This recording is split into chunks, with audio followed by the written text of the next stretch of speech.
श्री श्री 108 रुद्र महायज्ञ कर छठा दिन सोमवार के मंत्रोच्चार कर 7 भेलक हवन मंगर के होवी पूर्णाहुति लोहरदगा भक्सु कोयल नदी तट स्थित शिव आदि देवी मंदिर परिसर में पिछले 20 दिसंबर से 7 दिवसीय यज्ञ कर आयोजन करल जाए।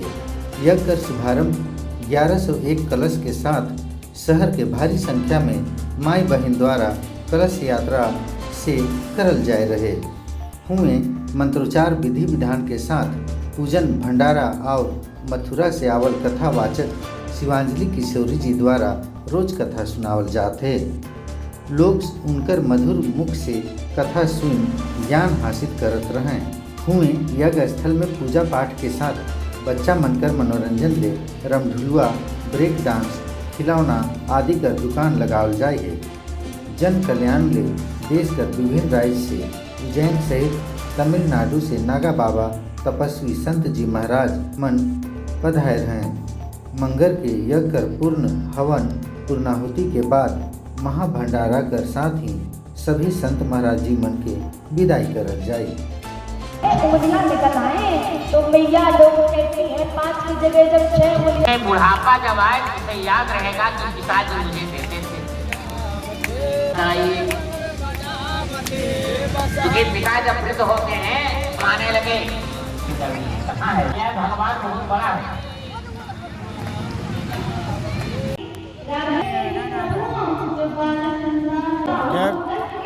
यह 20 तारीख से हमारे कलश यात्रा था और 20 तारीख से 26 तारीख तक यज्ञ समाप्त होंगे।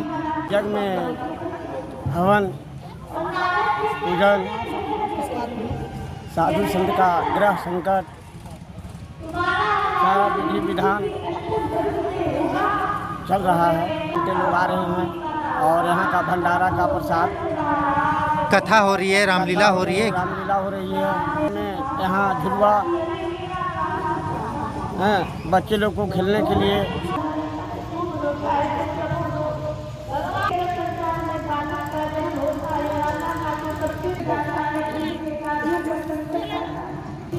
महाजने का वो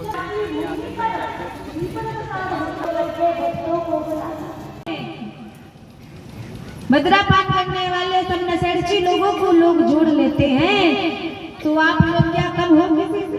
अरे एक भक्त भी चाहे एक माता जी भी चाहे दो बल्कि दो चार अपनी सहेलियों को सखियों को लेकर के कहते हैं कथा सुनने से ज्यादा कथा सुनाने का ज्यादा पुण्य होता है। आपके द्वारा कोई एक व्यक्ति भी अगर यहाँ आकर के कथा सुन के चला गया ना तो जो उसके खाते में पुण्य आएगा थोड़ा सा पुण्य आपके भी अकाउंट में खाते में आ जाएगा। तो कथा सुनने से भी अधिक कथा सुनवाने का पुण्य, क्योंकि जन्म जन्म मुनि जतन कराही अंत नाम कहियावत।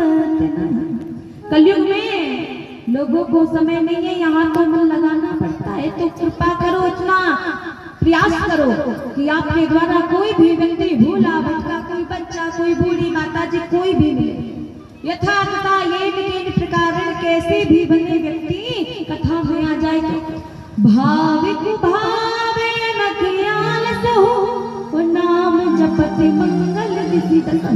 अरे भाव से आओ यहाँ तो भाव से आओ। अरे गाली देते भी कथा में सुन बैठो, चाहे क्रोध करके कथा सुनो चाहे गाली दे करके कथा सुनो, चाहे रो के सुनो चाहे हंस के सुनो। जैसे कि अग्नि का काम होता है जलाना, आप उसमें अग्नि में घी डालो कपड़ा डालो भोजन डालो जो डालो सब जला करके नष्ट कर देती है। अग्नि का काम है भस्म कर देना नष्ट कर देना। हर हर महादेव। हाँ, हमारा ये यज्ञ बहुत अच्छी तरह से चल रहा है। इस यज्ञ के माध्यम से पूरे देशवासी को क्या संदेश देना चाहेंगे, सनातन धर्मियों को क्या संदेश देना चाहेंगे? ये हमारे सनातन धर्म की पैतृक प्रथा है। इसके चलने से हमारे देश का अकाल दुकाल विकार महामारी जैसी आपदाएं दूर होती हैं, जिसके कारण से अपना परिवार सदा सुखी रहता है। यज्ञ भगवान के दर्शन करने से यज्ञ का हवन करने से पूजन करने से पंचकर्मा लगाने से अपने जीवन कृतार्थ होता है। यही अपने देशवासियों के लिए संदेश देते हैं कि हमेशा धर्म में लगे रहें, क्योंकि धर्म तुम्हारे अच्छे हैं, किस्मत तुम्हारी दासी है। कर्म तुम्हारे सच्चे हैं, घर में मथुरा काशी है। आज के युवा को क्या संदेश देना चाहिए? आज के युवाओं के लिए हम यही आशीर्वाद देना चाहते हैं कि अब अपने धर्म और कर्म में लगे रहें और भटकने की कहीं ज़रूरत नहीं है। समय लगता है, उसका फल अवश्य मिलता है। हमारा नाम श्री महंत राजराजेश्वरपुरी नागा बाबा, एमपी उज्जैन। और भी बाबा जी लोग आए हुए हैं, कहाँ से हैं, क्या क्या नाम है उनके? एक फक्कड़ महाराज अमरकंटक से आए हुए हैं, एक बाल योगी नागा बाबा है, चित्रकूट से आए हुए हैं, एक ब्रह्मचारी जी हैं, जबलपुर मध्य प्रदेश से आए हुए हैं, एक शास्त्री जी दिगंबर हैं, वो जो है तो नासिक पंचवटी से आए हुए हैं, एक बाल योगी नागा बाबा जी हैं जो तमिलनाडु से आए हुए हैं। सबकी क्या भूमिका है आप सबों की इसमें? हमारी सबकी यही भूमिका है कि हम लोग भगवान का भजन करते हैं, ध्यान करते हैं, पूजा करते हैं, आराधना करते हैं कि जिसके जन जन का कल्याण हो और जीवन सदैव सुखी रहे। आने वाला भारत का क्या लग रहा है? आने वाले देश की भारत जो में हमारा जैसा भारत आज चल रहा है, इससे डबल गुना अच्छा चलेगा। क्या लगता है मोदी जी अभी सरकार में हैं, इस देश का प्रतिनिधित्व कर रहे हैं? माननीय हमारे प्रधानमंत्री मोदी जी जो इस प्रेजेंट काल में